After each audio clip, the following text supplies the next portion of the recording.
안녕하세요. 무명 아무개 목사입니다.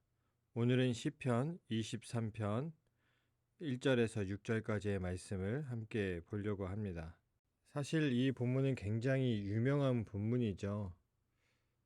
교회를 다녔던 사람이라면 누구나 한 번쯤은 들어봤을 만한 그러한 말씀입니다.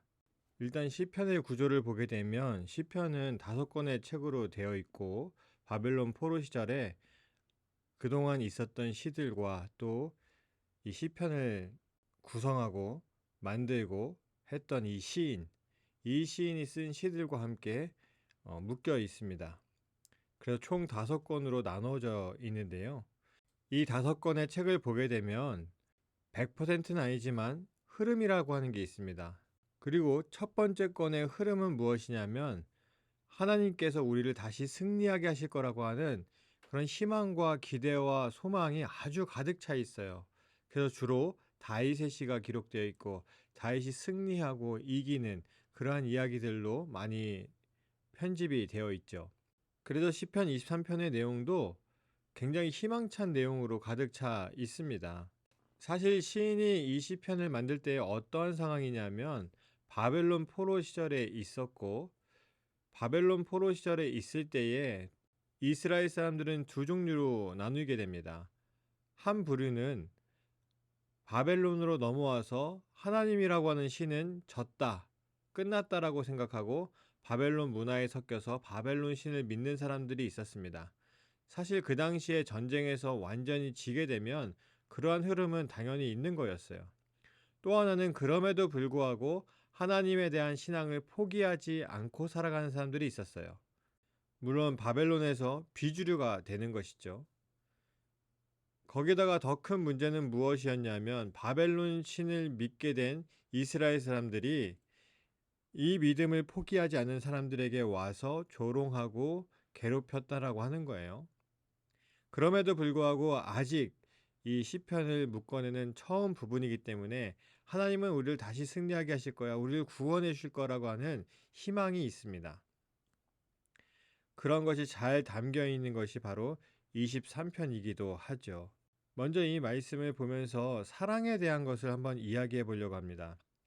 사랑이라고 하는 것이 작을 때에는 그 사랑이 굉장히 귀하게 여겨집니다. 그래서 내가 어려울 때에 자그마한 사랑의 손길이 닿으면 그것이 굉장히 고맙고 귀하게 여겨지죠. 반대로 그 사랑이 점점 커지게 되어서 많은 사랑을 받게 되면 이전에 작은 사랑에도 감동했던 우리들은 큰 사랑에 감동하지 않고 당연한 것으로 여기고 하찮은 것으로 여기기 시작합니다. 우리가 연예인들을 보면 잘 알 수 있어요. 연예인들이 이제 막 데뷔하고 어려운 시절을 보낼 때에 팬들도 많지 않았던 그런 때에 팬의 사랑을 받으면 참 그걸 감사하고 귀하게 여깁니다. 그런데 대스타가 되었을 때에는 오히려 팬들에게 무언가 당연하게 바라고 팬들이 무언가 당연히 해줘야 되는 것으로 착각하는 사람들이 많이 있죠. 사랑은 그러한 특징을 가지고 있어요. 이스라엘 사람들은 아브람 때부터 하나님께 사랑을 받은 민족이죠. 그래서 그 작은 사랑, 한 사람에게 주어진 그 사랑이 이 이스라엘의 시작점이 되었는데 그들이 나중에 여러 가지 과정을 거쳐서 가나안 땅에 임하게 되고 가나안 땅에서 나라를 세우고 나라를 이제 이끌어가게 되는 거죠. 민족으로서 살아가게 되는 거예요. 그럴 때에 그들은 하나님의 사랑을 점차 잊어가기 시작하고 오히려 우상들을 찾아가고 하나님이 채워주지 못한다라고 하는 것을 다른 우상들에게서 찾으려고 하는 그런 문제점들이 이제 생기게 됩니다. 그러면서 우상 숭배가 팽배해지게 되고 결국은 이스라엘이 하나님께 벌을 받게 되는 거죠. 정확하게 이야기하면 하나님이 이스라엘에게서 떠나게 되는 거죠. 그것이 바로 성전이 무너진다라고 하는 역사 속에 비유적으로 이야기할 수 있는 부분이에요. 하나님의 집이 더 이상 이스라엘에 있지 않는다. 즉 하나님이 더 이상 이스라엘에게 거하시지 않는다라고 하는 것이죠. 그렇게 이스라엘은 벌을 받아서 하나님이 떠난 이스라엘이 되었고 그 이스라엘은 이제 바벨론에서 살아가는 사람들이 되어 버렸습니다. 당시의 고대 중동 사회에서는 목자라고 하는 것은 흔히 왕을 표현하는 단어였는데 왕을 목자라고 표현할 때에는 거기에 보호의 능력과 절대 안전한 피난처라고 하는 의미를 가지고 있습니다. 고대 왕들은 딴 게 아닙니다. 부족, 민족, 나라를 보호하고 그 안에 사는 백성들이 안전하게 하는 역할이 굉장히 강조되어 있는 것이죠. 그럴 때 특히 목자라고 하는 표현을 많이 썼었습니다. 이스라엘이 출애굽할 때에 하나님께서 이스라엘을 보호하시고 그 공동체 안에서 절대적인 안전한 피난처를 제공하셔서 이스라엘이 가나안 땅에 정착할 수 있도록 하셨습니다. 그 이스라엘이 광야를 지날 때를 한번 생각해 보세요. 수없는 사람들이 낮에는 구름 기둥으로 밤에는 불 기둥으로 그 앞을 이끌어 가시는 하나님을 보게 되면 마치 목자가 양떼를 이끌어가는 그러한 모습처럼 보이겠죠. 그리고 목자 되신 하나님께서 젖과 꿀이 흐르는 가나안 땅에 이스라엘을 정착하게 하셨고 나라를 세우셨습니다. 마치 풍족한 푸른 풀밭을 제공하고 쉴만한 물가로 인도한 것과 같겠죠. 그래서 이 다윗의 시를 보면서 하나님에 대한 믿음을 포기하지 않은 바벨론에서 살아가는 이스라엘 사람들은 광야에서 이스라엘을 이끌어서 가나안 땅, 젖과 꿀이 흐르는 가나안 땅에 정착시킨 하나님, 다윗이 어려운 시절에도 그를 이끌어갔던 목자 되신 하나님을 지금 바벨론에서 하나님의 믿음을 포기하지 않은 이들이 바라보고 있는 겁니다. 우리는 여기서 더 한 가지 생각해 볼 것은 이스라엘 사람들이 그러면 가나안 땅에서 정말 부족하게 살았는가? 표현적으로는 젖과 꿀이 흐르는 땅, 푸른 초장, 그리고 물가 이러한 표현들을 이야기했었는데 정말 이스라엘 사람들은 부족한 것이 있어서 하나님을 버리게 되었는가? 우상 숭배를 하게 되었는가? 사실은 이스라엘 사람들에게 필요한 것들은 다 있었습니다. 그런데도 자신들이 뭔가 부족하다라고 생각했고 그래서 왕을 세워달라고 이야기했었고 그럼에도 불구하고 왕이 있음에도 불구하고 왕들부터 시작해서 이스라엘 백성들까지 우상 숭배를 하는 길로 가버리게 되는 거죠. 그러면 이스라엘 사람들에게는 부족함이 있었던 것이 아니라 그들이 욕망을 가지게 된 것이고 욕망을 바라보게 되니까 필요를 채우시는 하나님보다 더 무언가 필요하다라고 생각을 하게 된 거죠. 여러분들 오늘날 우리의 신앙을 한번 생각해 보세요. 요즘은 우리가 신앙생활 하는데 두려울 것이 없습니다. 누가 우리를 괴롭히는 것도 아니고 조롱하지 않습니다. 물론 인터넷상에서 그리스도인들의 잘못된 모습, 교회의 잘못된 모습을 조롱하긴 하죠.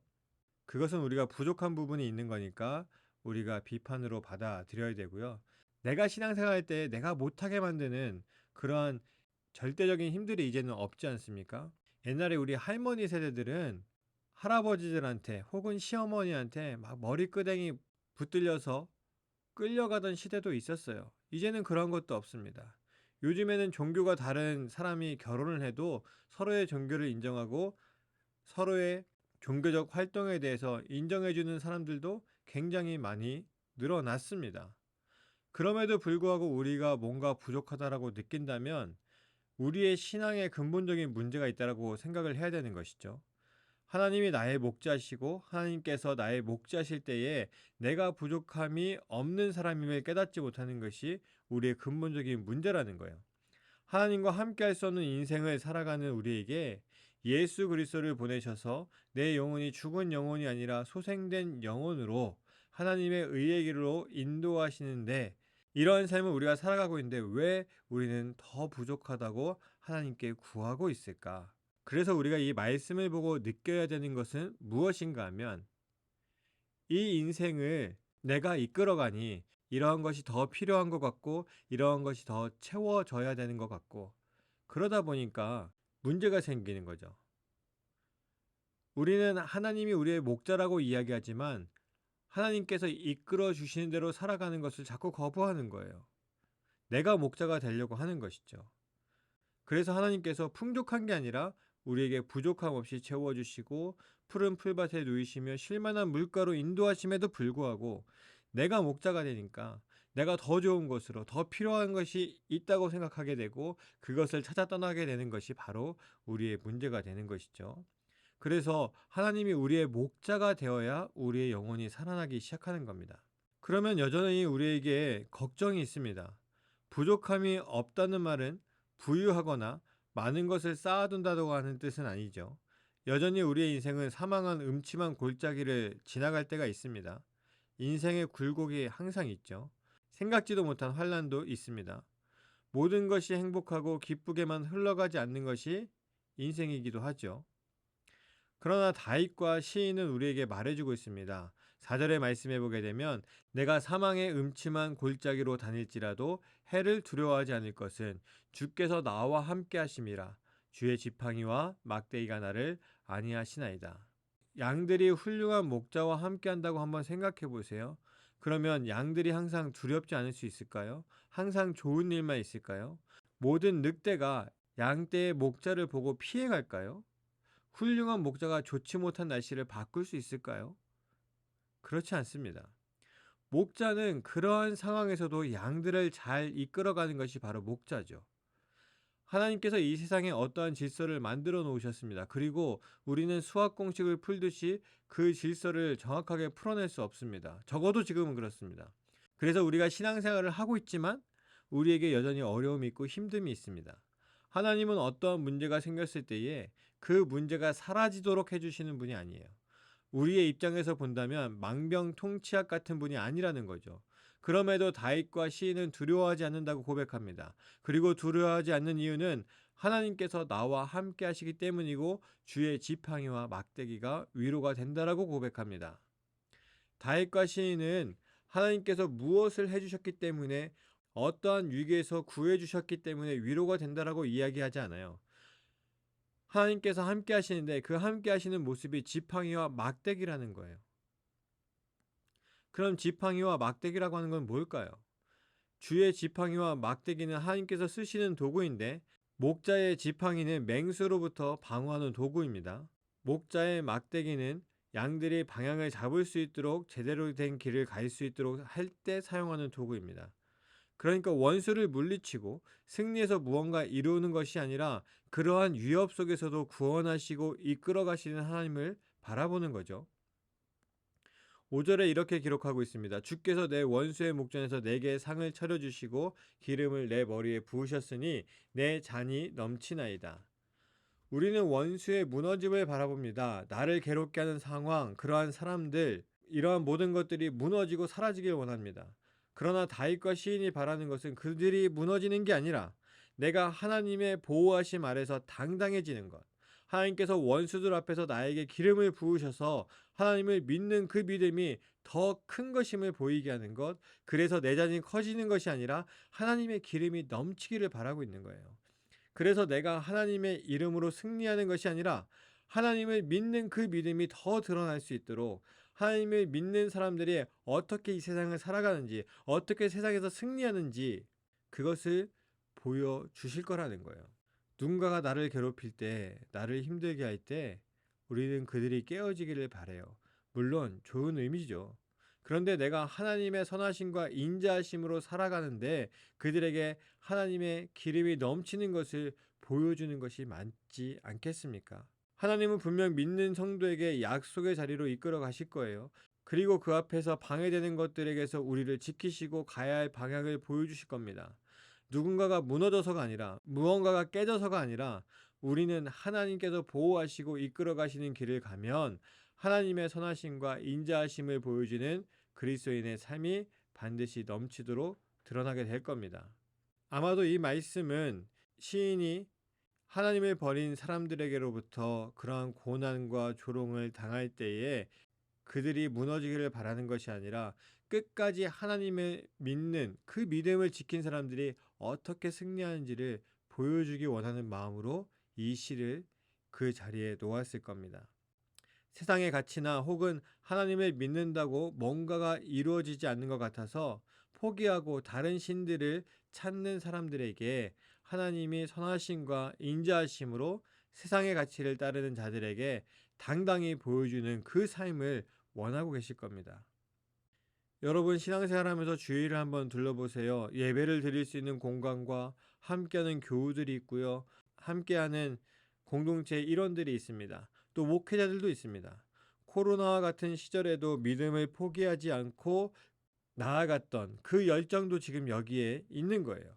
정말 하나님의 사랑이 우리에게 부족하다고 생각하십니까? 아니면 양들은 그저 푸른 풀밭과 쉴만한 물가가 있으면 되는데 그 이상 무언가를 바라보니까 하나님께서 지시하는 곳이 아니라 다른 곳에 눈을 돌리니 부족하다고 생각하고 있습니까? 우리의 믿음은 사실 푸른 풀밭에 눕는 것을 바라는 것도 아니고 쉴만한 물가에 거하기를 바라는 믿음도 아닙니다.